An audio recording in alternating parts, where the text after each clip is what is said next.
One. Okay. Greetings, everyone. Welcome to our Power Thinking, Rejuvenating Your Amazing Mind training for Wednesday, 15, 2025. We are midway, October, and then, of course, November and December will then be into 2026. So this is an important time that we do this.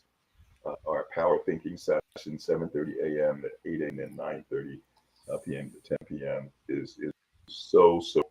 This is our 30 a.m. edition, and I'm your moderator, Stanley Green. I am joined by one of our longtime members, going back 5 years, and it was 5 years ago that I believe I was on Ed's show, radio show, and then he joined us for a session on careers, and we've done it at least once a year every year. And so, very, very important to kind of be on top of,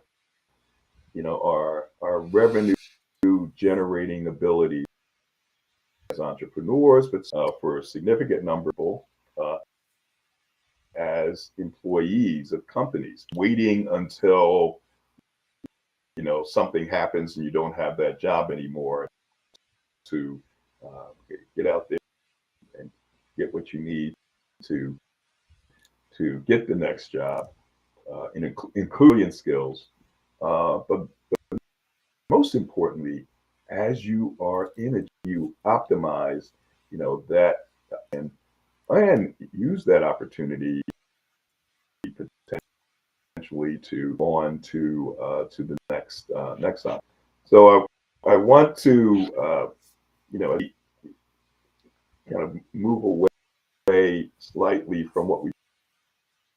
But it is, as we speak, there are people who were just laid off a few days ago, maybe laid off, a couple of days from now. Someone who made a presentation and didn't go well, and now they're concerned about their job.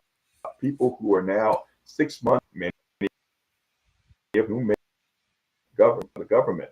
So we'll be exploring that, but most importantly, what impact of AI. And this is the first time that we've had Ed, and now we're talking about the impact on career. So let me welcome Ed Samuel. Ed, thank you for joining us, and welcome. Yeah, thanks, Stanley. Great to be back. As always, you know, the way I view AI is no different than um, you know, people were in a horse and buggy, and then we went to the Model T. I believe it's that dramatic. It's kind of like everybody's on the beach right now, and I believe there's a tidal wave coming right at us in a big way, and you're going to get wet. I promise you. Um, let me tell you. 3 months ago, I was in Princeton, New Jersey. This Saturday, 3 months ago, or this Friday, 3 months ago, I was giving a talk, and I was giving a talk about a specific part that's so important to your resume, which is quantifying resumes. And at the end of and I explained the whys, the whats, why, and we went through it. And at the end, I said, well, let's use AI now to really hone in on an area. And I walked through a step to do that could really benefit everybody on this call in terms of quantification. And then I asked the group, I said, before I begin, how many people use AI? And there were a little more than 40 people in this in-person talk I was giving. Only 7 people raised their hands. And none of the career coaches that were there raised their hands. This is 3 months ago. So that was like an eye opener to me. And I thought, wow, and then that really prompted me to say, we have to get going on AI in a much faster pace. Now, what happens, the clients that we work with, about 75% of them are working, who call us every day about, hey, Ed, I'd like to move my career forward in some way. And all kinds of reasons, pending layoffs to bad bosses to I'm ready for a change. And then 25% of people in job transition lost their jobs. But AI is matters to everyone. And here's something that happened fairly recently.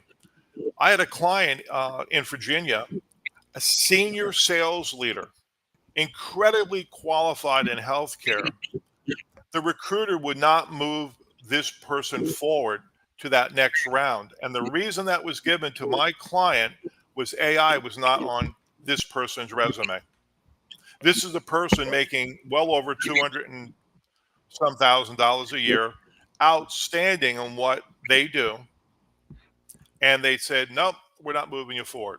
And that was really an eye opener for me. And I said, wow. So there's a move afoot even within employers and companies, and every position is being impacted, including sales. So if you're on this call and you're in sales and you're working somewhere and you think it's not going to be coming at you, I would just beg to differ. Now, the good news for my client, they landed another job and they moved their careers moving forward. But that eye opener to me was that, wow. So I went back to my client and said, well, do you use AI today? And this person said, oh my gosh, I use it all the time. Well, what that brought me to was that every one of us should, on your resume, you better have AI on that resume somewhere. And if you don't, get it on it. And I'm not talking about lying. I'm not talking about putting AI on, but there's a second part of this, which is get some training, get some baseline training on AI. And there's free classes out there. Coursera, right, is a great class to get fundamental training. And there's all kinds of free things out there. But the one thing that is even more important is that for every one of my clients, and I would encourage everybody on this call, go to Google, type in AI and marketing, AI and analytics, AI and social media, AI and project management, AI and business excellence. And what you're going to find is that AI and IT security. So there are certifications that you can get, and your discipline that takes AI and says, how do we apply it to the work that you've always done? So you become smarter, more efficient, more productive. And guess what? If you have that on your resume, you have it on your LinkedIn profile, you become someone who's leaning forward to the future. You're leaning towards the tidal wave. If you, from a career standpoint, take your resume and you want to move forward just purely based on what you've done in the past, what your education is in the past, and you don't lean forward to what I'm talking about, it will impact you, and it could impact you sooner rather than later. And one of the things I encourage my clients to do is to make sure that is in place somewhere, so you're leaning forward. You can't rely on it. And look, Stan, we work with people who are college grads. Moms and dads call us up, college grads who can't find a job, to a 65, 68, 70-year-old who come to us, we want to work another 10 years. This applies to everybody. This isn't about where you're at. What I'm talking about applies to everyone. Good. We ask, because we have folks who've joined us on LinkedIn. I have Olu, who actually does work with, and Sam Nova, Leslie Flowers, who's wishing everybody a good morning. We have Edward, who has joined us, and we have some questions there. We also have someone on our phone lines with a question. And let's go to questions. Folks, hit that star. This is an important, and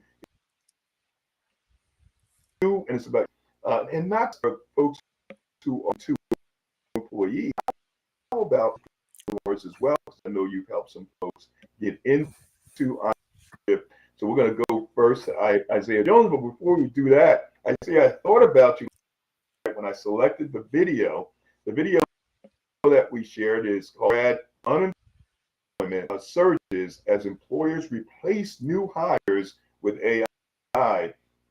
and certainly Ed will ask you about that. But the reason why I Jones is because the anchor for the CBS, the first person,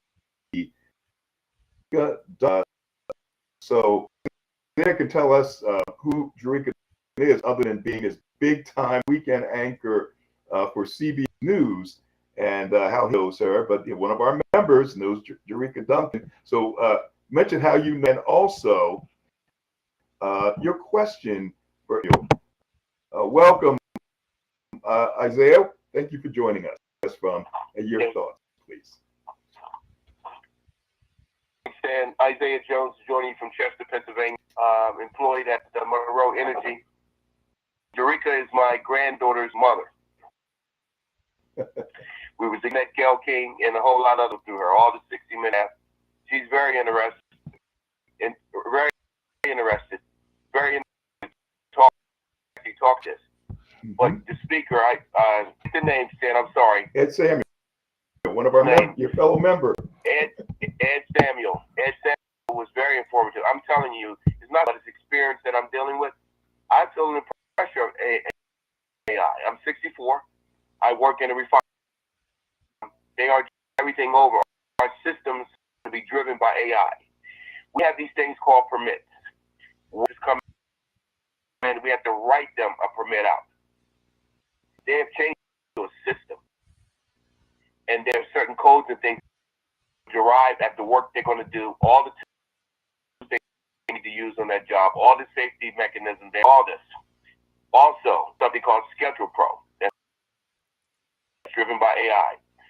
We have to, any leave time we want, 6 days, vacation, overtime.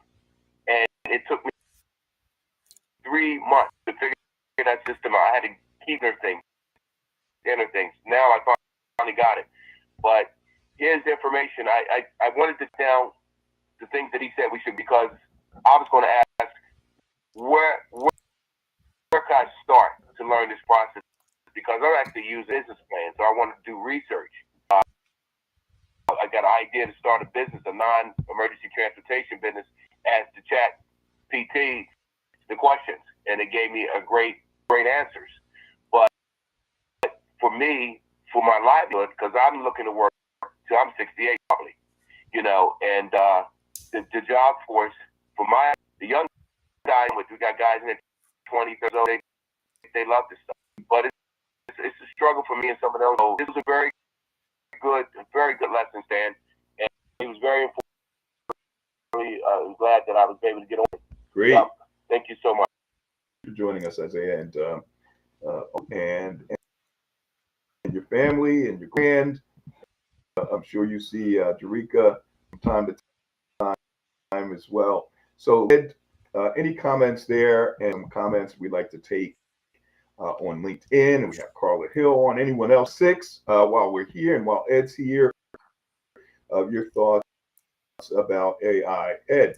Yeah, so one of the things I wanted to mention is that there are many different AI tools out there, right? But Chat GPT is just an excellent tool for everybody to start using as the baseline, and it can be everything from help me with a cover letter to can you tell me 10 targeted firms within 10 miles of where I live that are the best firms to work for. And then once you type that in, it gives you 10 firms. Then you could say exclude pharmaceutical firms. Then it gives you another list. Then it gives you another list, right? But just fundamentally, start using chat and start writing asking it some questions. That's the starting point. Because if you haven't done that, then don't go to paid versions, because the paid versions of AI, all that means is that there's more reasoning. You get quicker response times. The data might be a bit more current. And you don't need all that right out of the gate. Mm-hmm. One of the other things, and one of the other things I wanted to mention is that when you think about your career and job search, we cover 15 different areas with our clients. every one of those areas have specific applications that have been created since AI's come about in the last 3 or 4 years. Every one of those applications are, quote, have an AI engine underneath them. And every one of them have a free version, trial version you have to pay for, right? So when you start to break it all down, all these different applications, and I could talk to some of them this morning, but my point being, Stan, everybody at least get Chat GPT, bring it up on Google. It's free. Start asking it questions to get used to how it works. That's the starting point. And if you haven't done that, let's not jump into purchasing, resume word, wordit.com. Excellent. All right. And by the way, everyone, Chat GPT is absolutely free on what Power Thinking is paying for. It's available on the Power Thinking port in the upper right-hand corner. You'll see the Chat GPT will ask thing. So we're funding that for you at no cost, along with all the other features. So then we're going to go to Leslie Flowers. Let's do this. Let's go to Leslie Flowers' question. How is use of AI measured by potential employers? You can have resumes, 100. Oh yeah, I'm familiar with AI. How do they determine, which prospect may be better for them in their familiarity with AI? Great question. So let's start back with, I'm thinking 10 years ago, there might have been 2 or 3 ATS systems, applicant tracking systems out there. Today, there's upwards of 200 applicant tracking systems. 99% of every Fortune 500 company uses an applicant tracking system. They're not all the same. From Taleo to, you name it, they're out there. What you have to be careful of is that small to medium firms, only 20% use an applicant tracking system at all. So when you're applying to a small firm, if you're spending all this time doing all this work to get your resume matched up and whatnot, they're not even using an applicant tracking system. But for the big firms, you better believe it. They all use them. Now, what happens is that each of these applicant tracking systems somebody has to then put in parameters and what they're going to accept and what they're not going to accept. And it's really interesting because there are tools out there to beat the applicant tracking systems. The one that's most known, that's been around the longest, is JobScan.com. JobScan.com. In fact, JobScan wanted me to be one of their ambassadors because I work with so many people. But what JobScan does is it takes a resume that your current resume, and they match it up against the job description you're applying for, and it's going to come out and tell you where there's mismatches. And you might do that match, and it might come up with 33%. So if you applied for that job, there's a high probability based on how they've programmed the applicant tracking system, it's going to go to the reject pile. And if you fix some of these keywords based on what these tools are telling you, there's a higher probability it'll go into the good pile. And you might get looked at, and you might get that phone call. So each applicant tracking system, each employer has to put in their parameters. There are some employers and recruiters that have programmed it where if you exceed 85% match, a 90% match, a 95% match, you actually go into the no pile, because employers are figuring out people are using AI to manipulate resumes to get the perfect match. And that's not what they want. That's not necessarily what they want. I'm always concerned that, there's 2 concerns on my part around this. One is that I'm never going to ask my clients to lie.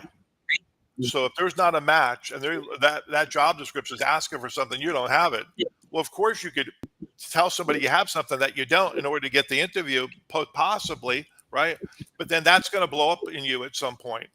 I'm not a big fan of lying when we're going through this process. But here's the other challenge. The other challenge that I have, and this is why I don't do seminars on JobScan or this topic specifically, because some people, we get so focused on applying for jobs, using JobScan, getting this perfect match, so these employers can get your resume into the plus pile, that what happens if you don't get a response?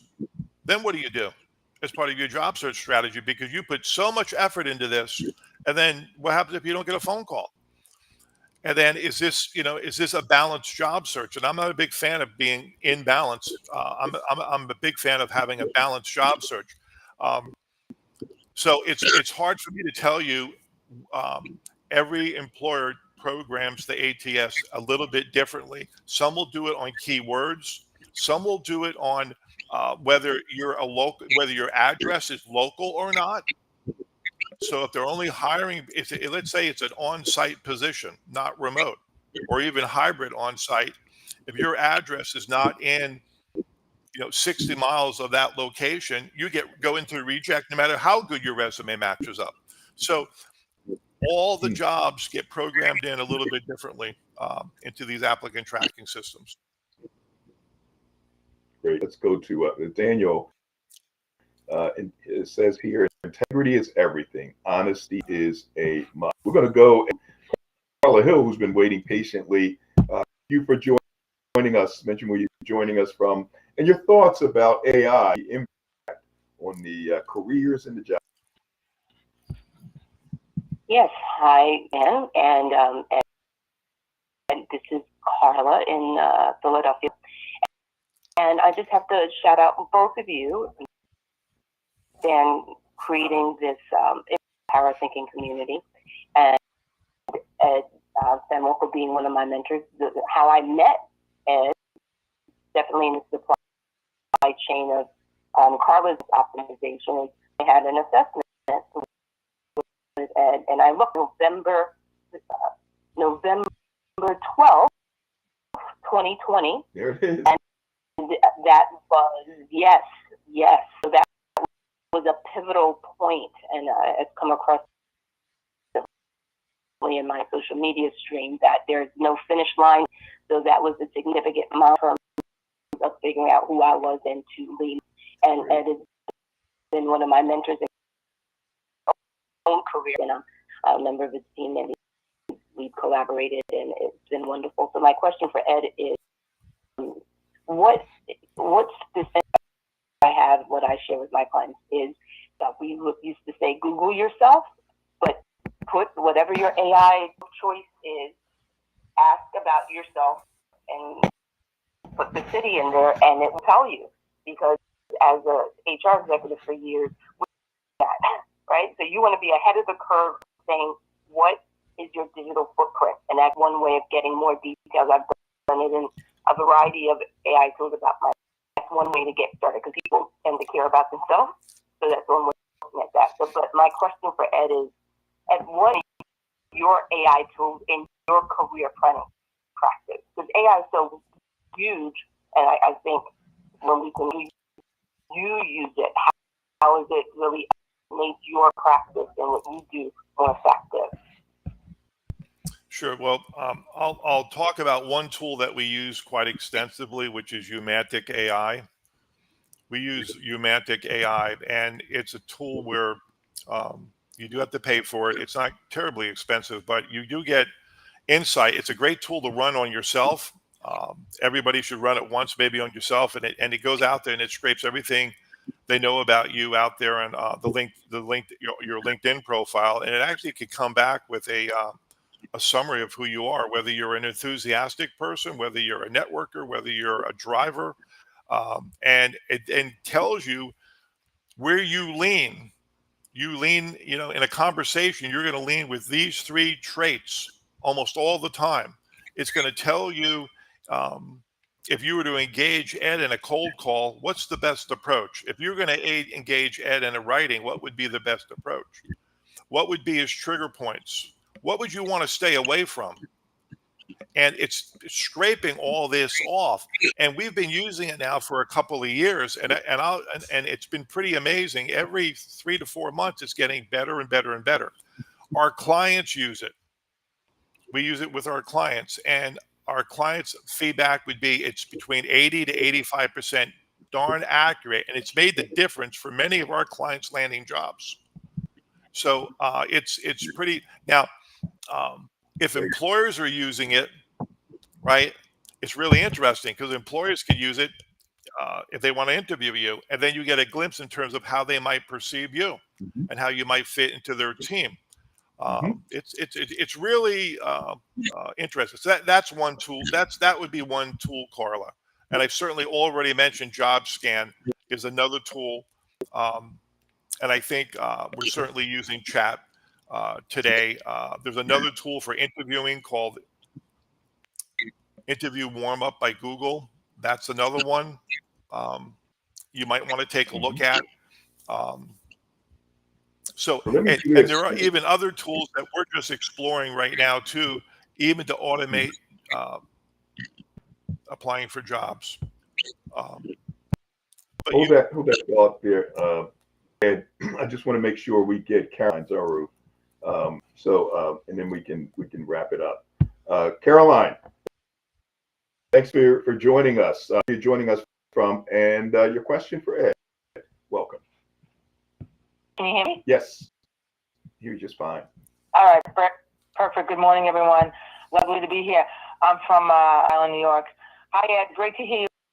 As always, I just question. You mentioned about the JobScan. I remember a couple of years ago when I was with a group after I was laid off. They talked about 70%, and then you're golden.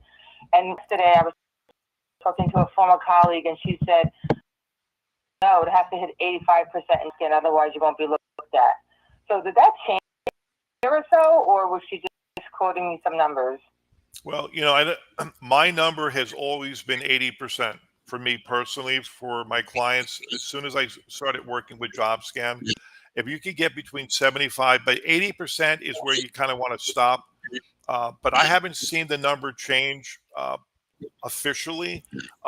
One thing that hasn't changed though is that if you're like below 50%, you do want to up it to something higher.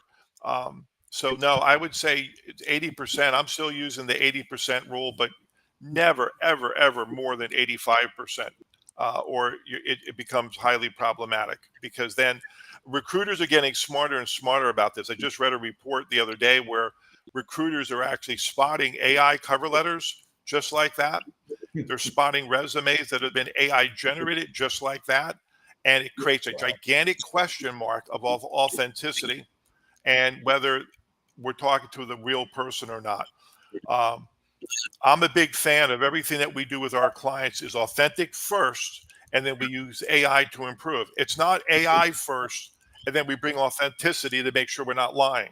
So, and there are career coaches that differ with me on this. That's fine. I'm going to stay with organic, authentic first, AI second, until somebody proves me wrong. Great. Caroline, thank you very much. For sure. I appreciate you joining us. And once you wrap up, and everyone, please return this evening. Invite other folks. You have folks who are concerned about in their careers. Bring them here this evening, 9:30 p.m. Ed will be with us. Ed, wrap up and let us know how folks can get in contact with you. Sure, but as I wrap up, just remember, start small. Start with Chat GPT. It's upon us. Lean forward. Everything I'm talking about is lean forward. Get the baseline. Get that. Go Google. Get some certifications in what in your field, so you're leaning forward. It's going to help your career. Also, remember that AI is only so good. It can't determine what your exact metrics are 2 jobs ago, 1 job ago. It doesn't. We'll never know that. It doesn't know what your greatest accomplishment is based on your past performance from a company. There's so many things it doesn't know. That's why I'm such a big fan of the organic approach, the authentic approach first. So just be very careful. Yeah, and the name of my company is Sam Nova, SAMNOVA INC. We're based out of outside of Philadelphia, and we help clients around the U.S. who are working or who are in job transition or not sure what they want to do. Our website is samnovainc.com. My name's Ed Samuel, Samuel. Just Google me, Ed Samuel Career Coach. I'll be on the first page of Google. Connect with me on LinkedIn. Yesterday marked the day I hit my 28,000 first connections on LinkedIn from a person, I want to say, in I think in Georgia. So she was kind enough to connect with me, 28,000. So yeah, connect with me, and more than happy to help if you want to set up a free call, free initial call with us. So Stan, thanks for having me. Well, Ed, thank you for being with us tonight. I got a text from Isaiah Jones who asked for those tools. We'll give them out again tonight. And we'll put them in tonight's comments. We'll do that tonight. So please invite as many people as possible. Ed is doing this for the power thinking community at no cost. Let's invite some folks so that they can get at least a glimpse of what they need to be doing between now and here to get themselves in a position. Ed, thank you so much, folks. Thank you for joining us and staying overtime. I want to greet. I haven't had an opportunity to Q&A. be with us. Sam Dub, I see Sam. I have had and Margaret, Gina Damon, Walski for joining us. Good to see you. Timothy Gilbert.